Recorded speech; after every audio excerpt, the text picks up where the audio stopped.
Hello everyone.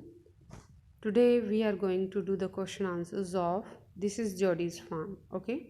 This is the chapter of class 8th book Honeydew. The first question is What had happened to Jodie's father? Jordi के पिता को क्या हुआ था? In this story, Jodie's father had been bitten by a rattlesnake. तो उसके पापा को किसने काट लिया था? रैटल स्नेक ने, यानी एक रैटल स्नेक ने उसके पापा को काट लिया था इस कहानी के मुताबिक. हाउ डिड द डॉ सेव पेनीज लाइफ? तो उस डॉ ने यानी हिरनी ने कैसे पेनी की ज़िंदगी बचाई? जॉडी किल्ड अ डॉ to use its heart and liver to extract poison out of Penney. Jordi ने फटाफट क्या किया? जॉडी ने एक हिरनी को मारा ताकि उसका दिल और उसका लीवर निकाल कर वो पेनी के अंदर से उसके दिल और लीवर के ज़रिए वो पेनी के अंदर से जहर निकाल सके. दिस इज़ हाउ द डॉ सेव्ड पेनीज लाइफ. इस तरीके से डॉ ने पेनी की ज़िंदगी बचा ली. Why does Jody want to bring the fawn home?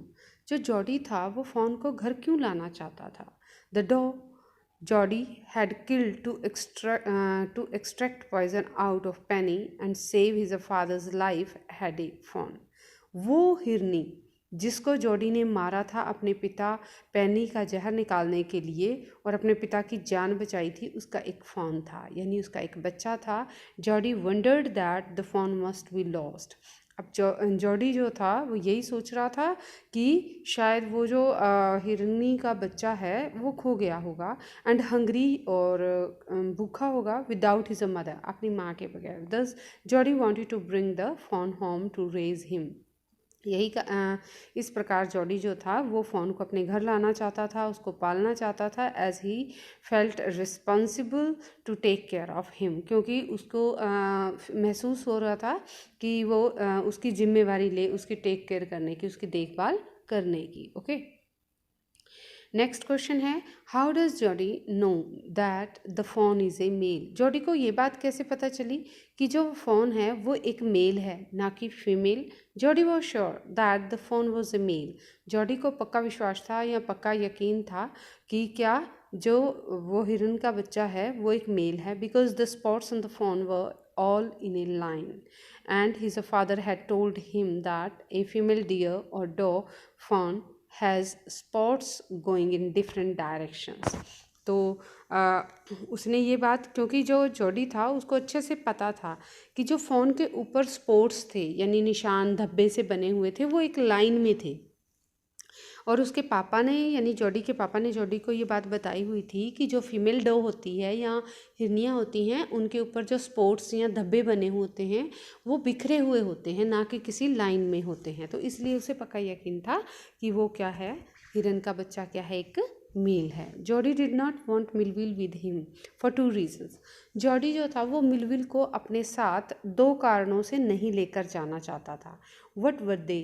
क्या कारण थे वो? Jody became unwilling to be with him, to be with Millville because of 2 reasons. जो जॉडी था वो 2 कारणों की वजह से अनिच्छुक था मिलविल को अपने साथ ले जाने के लिए. He wondered if the fawn was dead. उसने सोचा कि अगर हिरन का बच्चा मर गया होगा और कुड नॉट बी फाउंड, या वो मिला ही नहीं. He did not want Millwheel to see his a disappointment. तो वो नहीं चाहता था कि मिलविल जो है वो उसकी निराशा को देखे. On the other hand if he found the phone the union would be so lovely and personal.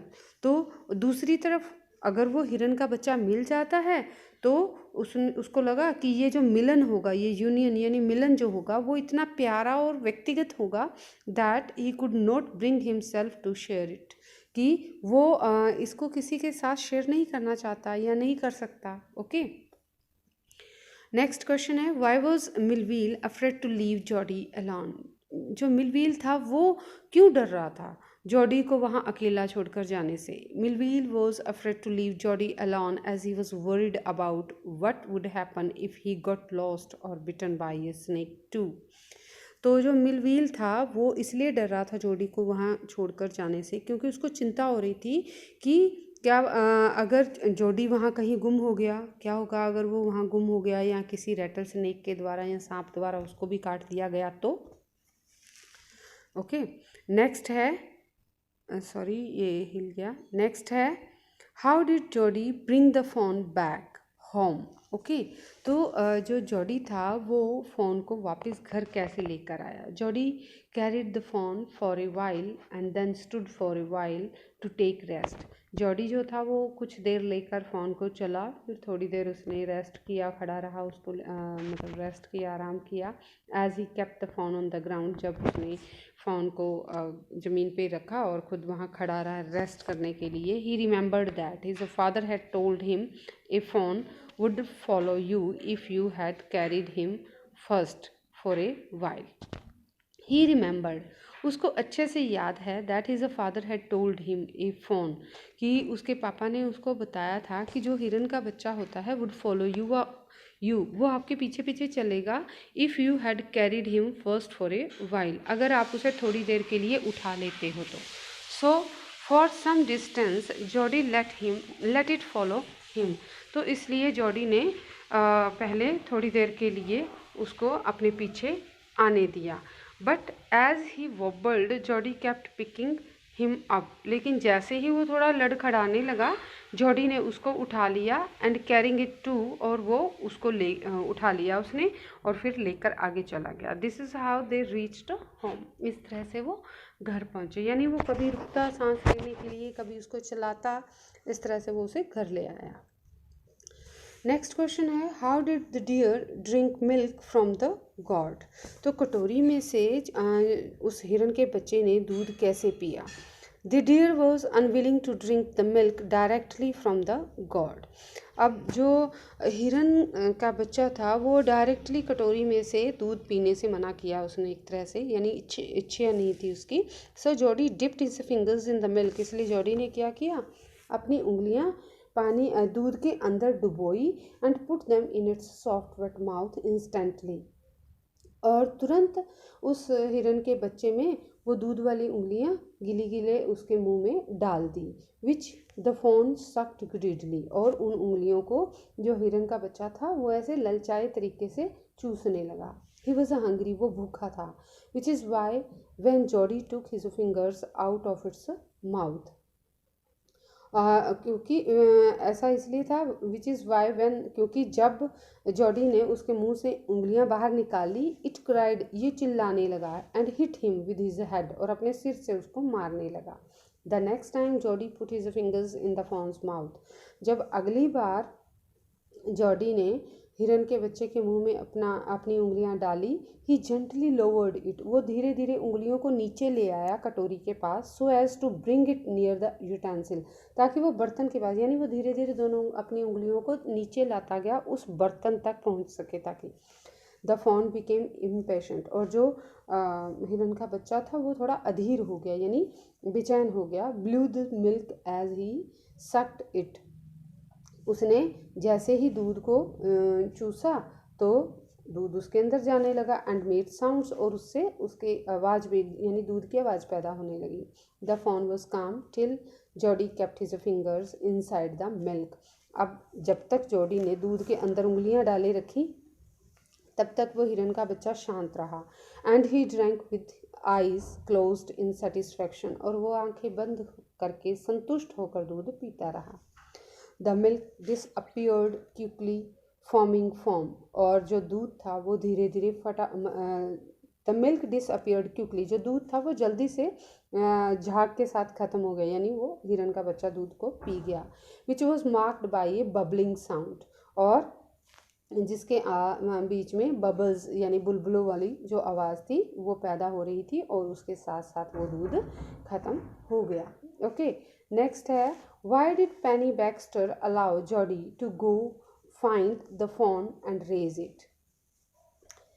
जो पेनी बैक्स्टर था उसने, यानी उसके पापा जो थे जॉडी के, उसने क्यों अलाउ किया उसको फ़ोन को लाने के लिए और पालने के लिए? After Penny Baxter was bitten by a snake, जब पेनी बैक्स्टर को किसी रैटल स्नेक ने काट लिया, he had accepted that he would not live to see another day. तो उसने ये मान लिया था कि वो दोबारा अगला दिन नहीं देख पाएगा। But Jody helped extract poison out of him with the help of a doe's heart and liver. लेकिन जो जॉडी था उसने एक हिरनी के दिल और लीवर के जरिए या उसकी मदद से अपने पापा का जहर निकालने में मदद की। The doe had a fawn, लेकिन उस हिरनी का एक बच्चा था and Jody was worried about his survival. और जो जॉडी था वो उसकी सर्वाइवल यानी उसके ज़िंदा रहने के लिए बहुत चिंतित था। Penny Baxter allowed Jody to go find him, इसलिए पेनी बैक्स्टर ने क्या किया, जॉडी को अलाउ कर दिया, आज्ञा दे दी उसको ढूंढने की एंड रेज इट, और उसको पालने की, because he thought it would be ungrateful of them to leave him alone to starve. क्योंकि पेनी बैक्स्टर भी ये मानता था कि उसको वहाँ अकेला भूखा मरने के लिए छोड़ देना बहुत क्या होगा, अनग्रेटफुल होगा। नेक्स्ट क्वेश्चन है, what did doctor Wilson mean when he said, जब डॉक्टर विल्सन ने ये बात कही ना, nothing in the world ever comes quite free, कि दुनिया में कुछ भी फ्री नहीं मिलता, तो उसका क्या मतलब है।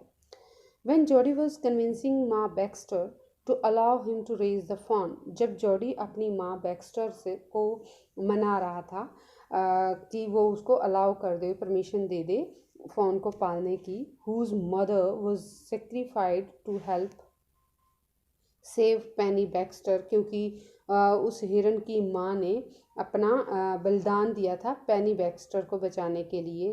डॉक्टर विल्सन रिमार्क दैट तब डॉक्टर विल्सन ने ये बात कही थी, nothing in the world ever comes quite free, कि दुनिया में कुछ भी फ्री में नहीं मिलता। This meant that while they took the poor fawn's mother's life to save Jody's father. इस लाइन का मतलब ये था कि उन्होंने जब उस बेचारी हिरन के बच्चे की माँ की जान ली जॉडी के पापा की जान बचाने के लिए, they ought to take care of the fawn and raise it, तो उनको भी उस हिरन के बच्चे की देखभाल करनी चाहिए और उसको पालना चाहिए। Okay, with it we have completed the question answers of this chapter. Hope you understand it. Okay, stay home, stay healthy. Thank you. Have a nice day.